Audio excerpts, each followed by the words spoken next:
Eu os vi jogando bola, eu os vi nadando, jogando vôlei, caça ao tesouro, culto abençoado, palavra abençoada do pastor Adriano, e eles devem estar cansados. Mas daqui a pouquinho eles estarão aqui para a gente fechar o culto. Apocalipse capítulo 21, versículo de número 5. Apocalipse 21, 5. Tudo tem a ver com o Natal. Será? Vamos lá.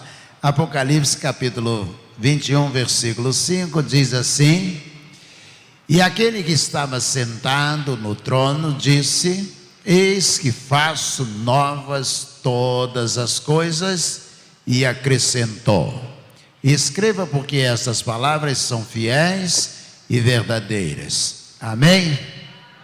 Amém ou não amém? Vamos orar. Senhor, muito obrigado a Deus por este momento, muito obrigado pela palavra do Senhor, muito obrigado a Deus pelo culto, pelas mensagens cantadas. Agora, ó Deus, rega o nosso coração com a palavra do Senhor, que, ó Deus, possa crescer em nós a Tua palavra e produzir frutos para o reino do Senhor, é a nossa oração em nome de Jesus, amém. Amém. A mensagem de hoje tem muito a ver com o livro Luz nas Trevas, de David Dyer. É um livreto, pequeno livro, né? Eu vou usar a expressão livreto pequenininho, porque livreto já é diminutivo em italiano, tudo que termina em eto já é diminutivo. Luizetto, Luizinho. E essa palavra, esse sufixo foi absorvido pela língua portuguesa.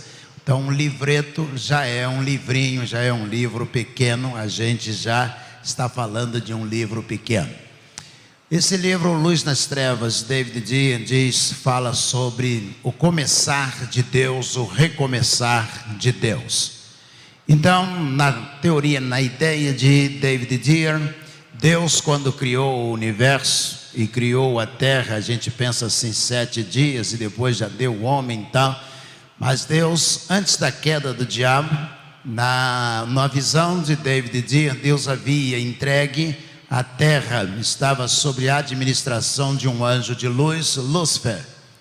Ele seria o responsável pela administração da terra, ou seja, dentre as suas muitas tarefas, como anjo teria a responsabilidade de administração desse espaço que nós vivemos. E diz David Dyer que depois da queda de Satanás, Deus colocou o homem para governar a terra, o homem à sua imagem e semelhança. Então, na visão dele, há esse confronto e esse ódio permanente de Satanás pelo homem, porque o homem teria, no plano de Deus, vindo ocupar o espaço que era administrado por Satanás. E então você me diz assim: pastor, mas isso é uma viagem fantástica, sem fundamentação. Ele usa o Novo Testamento quando Jesus é rodeado por Satanás, por exemplo, e ele mostra Jesus dizendo: tudo isso te darei se prostrado me adorares, como se dele ainda fosse na visão de David Dyer. Por exemplo, quando Jó está ali orando e o diabo aparece diante de Deus, diz assim o diabo: de onde vens? Ele diz: vem de rodear a terra e de passear sobre ela. Então estaria a terra sob o seu domínio constante, até que o homem é colocado, e de tudo faz Satanás para que o homem possa cair. Então, no primeiro grande plano de Deus, quando Deus coloca o homem para tomar conta da terra, e todas as gerações que estariam por vir, o homem fracassa. O homem cai. E Paulo escreve aos Romanos, ainda o texto usado por David Dyer, escreve aos Romanos, falando que em Adão nós caímos, e em Cristo nós fomos resgatados. Então vem o segundo plano de Deus. Ao fracassar o homem, Adão, o primeiro Adão, ele vem para tomar conta e ele fracassa pecando. Deus então manda Jesus para que ele possa governar sobre todos os reinos da terra. E quando Jesus nasce, o segundo plano de Deus se estabelece sobre a face da terra. Diz Paulo na sua teologia, os Romanos, ele é o segundo Adão. Então ele veio como um plano de Deus para recomeçar, para reconstruir, para dominar sobre toda a terra. Quando Jesus termina o batismo em Mateus capítulo 4, quando Jesus é tentado, termina o período da tentação em Mateus capítulo 4, ele é levado para o deserto para ser tentado.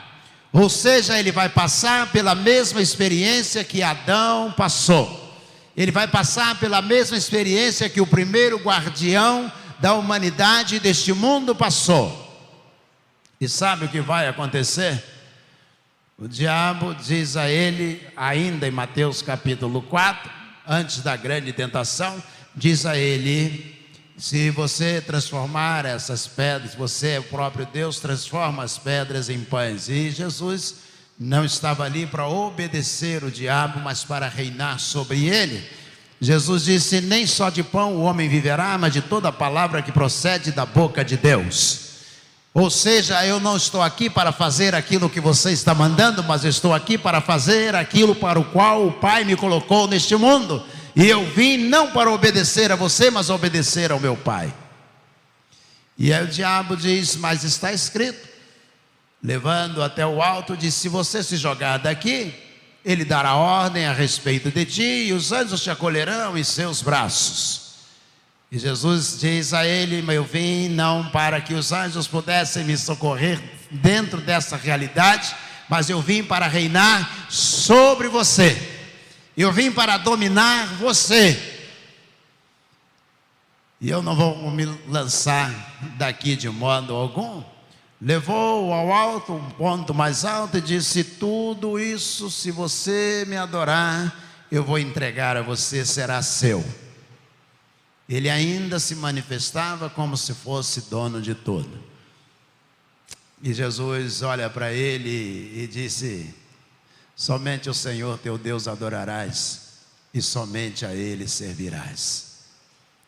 A queda de Adão, o primeiro grande projeto de Deus, está agora refeito na pessoa de Jesus, que veio a este mundo. Por isso nós comemoramos o Natal. E ele veio e ele não fracassou, ele não se entregou, ele não pecou, ele não caiu. Então o Natal deu certo. O Natal de Deus deu certo.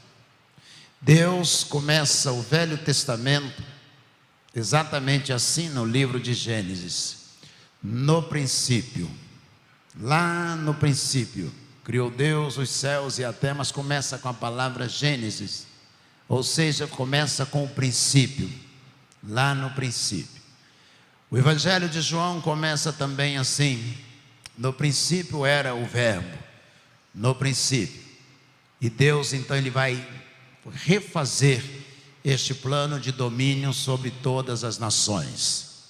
Vai refazer na pessoa de Jesus. E quando tudo aqui acabar, quando tudo terminar, Jesus vai sentar sobre o trono e sabe o que ele disse que vai fazer? Eis que faço novas todas as coisas. É o terceiro plano de Deus na visão de David Deer. É o terceiro plano de Deus. Deus fará tudo de novo. Então nós estamos comemorando o Natal. Na verdade, Deus enviou Jesus para governar todos os povos da terra.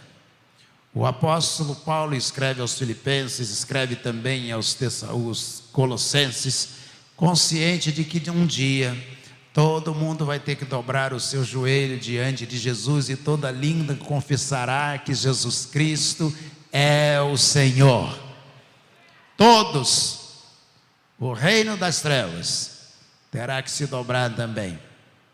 e confessar que Jesus Cristo é o Senhor. Nós perdemos, como humanidade, perdemos em Adão e ganhamos em Jesus. O segundo plano deu certo. Por isso Paulo escreve dizendo, imagina olhando nos olhos do diabo dizendo: onde está, ó inferno, a tua vitória? Onde está? Derrotado você foi, derrotada foi a morte, tragada foi pela vitória em Cristo Jesus. O Natal é o grande projeto de Deus para nos resgatar. O Natal é a segunda manifestação de Deus para tomar conta de todas as nações da terra, na pessoa de Jesus. O Natal deu certo. O Adão do paraíso deu errado, mas o Natal de Belém deu certo.